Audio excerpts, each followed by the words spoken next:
देख ल चिनार अपन बमला के बधिया करवा देनी हो करवाइम नहीं करब का जहिया छिया तोरा सो धस के हम बैठी लिपस्टिक लगा के गजरा लगा के सेंट मार के ई घती हुआ आके पलर जात रह भदा बेंग लेखा आवा। अरे तो आपका मरतले छिनरी है जो करवाएगा ना तो बोलबे त औरी काट देब जौनो बचब तौनो हसुआ देले मदद करवा। हमके तो बधिया करा दे ठीक तोर का होई रे हमार का हो यार पटाइम हो यार बोलाई करब का देख ला जा मतलब तू यार बोले जामल बा हते गो लोग था दोनों निकाल दे दोनों के दोनों ले काट पैदा होई ना वास के बनती होई ना मन करते गरमात होई छिए तो होनी बेहोश हो जो रे थूक दे मुंह पर जगी के अस थूकब की प्लॉट के तकबो न हमरा पर बहुत सारी किडनिया काहे निकलवा लेलु किडनिया निकलवा का करब जे मुर्गा ना ले बेटा किडनिया भूज के खाइब बेहाल काम न करे ती हो हम सोच के सवाल के बानी तारे एलर्जी लॉस हे सही तुरंत जाके दूसरा फिर खत्म करत रह नचनिया के सधावत हां हो। अरे तो भोसड़ी मात काहे करे छिनरा उनके निबुआ गारता एने निबुआ हम तकते कर दो करवा तारे कए गो का भरवाई मत चीजे कोई गो मत बता तू जाऊ छी चले तो सी कल ले ठीक ना तो अब का चाहतनी मुई भी हमके ए भाई हम साथ ना पूरी करब का तो अबे माई छिनरी उकरो दू हब वो देवत पैदा नहीं करे दू हब हो ओई का पतो बिना कहल हो गइल बाना स कल तैयार हो के गोई ना स लेकिन एक बार ना बताने सकी कहां जा जीजा ए दीदी ओए हो माय आ गइल बच्चे बड़ा जी गोड़वा लागत है जी मम्मी जी का भइल हो कुछ बात बका हमर जी ठीक बने ना जीजा जी ठीक तो का भइल बा जीजा जी कुछ भइल बा हमर जीजा के ऑपरेशन भइल हो माय आय हो दादा हमर कोवन जीजा के ऑपरेशन भइल बा ए बचिए तहार मझला जीजा के हमर मुराली जीजा के ऑपरेशन भइल बा पागला गइल बाड़ू हमार लइका ऑपरेशन हो तो हम ना जाना कोची का ऑपरेशन हो अब हमर बहिनिया कैसे भी आई हो माय अब कैसे अरे तोहर तो बधिया करा के अरे दोनों तो गोलका निकाल के करा देनी हो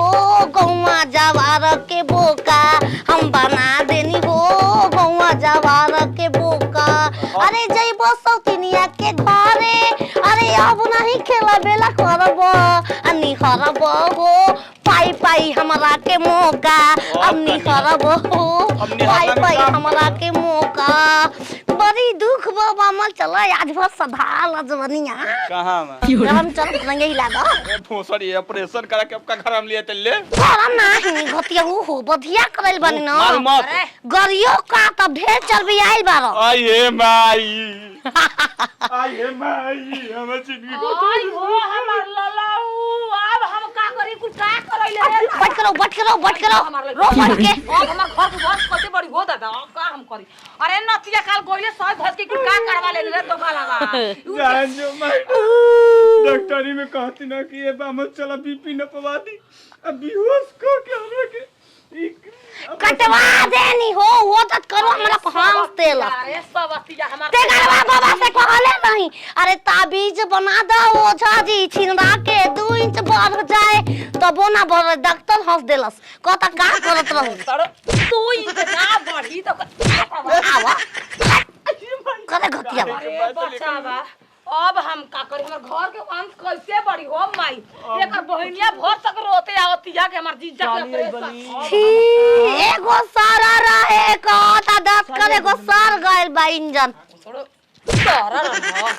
सरल ह करे तो करे पागल में तू कैसे ऑपरेशन करवा ले रे नतिया अरे मैं कहत नहीं कि एगो सुई लगवा के अब बेहोश करा देलली हमके ओहो जब होश टूटत ते जी कोनो बात नहीं के ससुर जी बा ये बच्चा रोते आइलो सिया लइकिया कलस जलेबी लेके आइल होई जो ठुस ठुस ओ माई ए भोसाड़ो हमार लइकवा के जिंदगिया नरक बना दे अब हम बगरई फोन किन के ला रही गुबाल एक दर्जन मलिया घर से लिया काहे कटवाइली ह सेज पसूत का में केले हिलाई भो का करी दो घरवा रोज जाके पलार जाता बे बोल देता हम का कर पागल कम दूसरे फिर जाके गच गचाव एलर्जी गिलाव हमरा तो पाता लग ए गोते अपन बमला के नहीं तो हार के जिंदगी में हो ख भाई ए साली कही जी अरे तो ठीक तो बानी ना का जी भइलु हो? हाँ ठीक बनी का बात बा? ताई कौन कारण रहो ऑपरेशन हो गइल हुई के ई का कहतल हो साली कहाँ हमरा कुछ भइल बाते? रहो ऑपरेशन है के भइल ना ऊ ता दे दिया जनते बोल पागल सन की हियो वो ई बात फोन रो कइले सही कहतन काहे कि मम्मी जी कहत रहनी ना कि ऑपरेशन है के भइल ना कोई नहीं जे बाजार में ना हां उ बाजारे कहत रहनी हाँ। चली जी जरे वो ठीक भई त सब जाके दवाइया लगाइबे कि ना रे गरिया देख ले ओकर बनाइल बा अरे इज्जतिया ढंग अरे देख ले ए जी जा कैसे गा गई हमर अरे सलिए के रह पतवले अपन दुनु थिन अरे तीन थान के गहना हिला के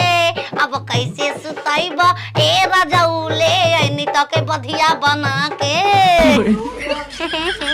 अब तू देख सोचा लो। कि तू कैसे पिया तोर भतरे के राखब का कर लेबी कुछ हो लेबी काल आउ का हम घर का कराइलू हमरा के बढ़िया कर के ऑपरेशन हो गइल बा मर्द के कुछ भी काम ना करी तू सही रह तोर भतला बानु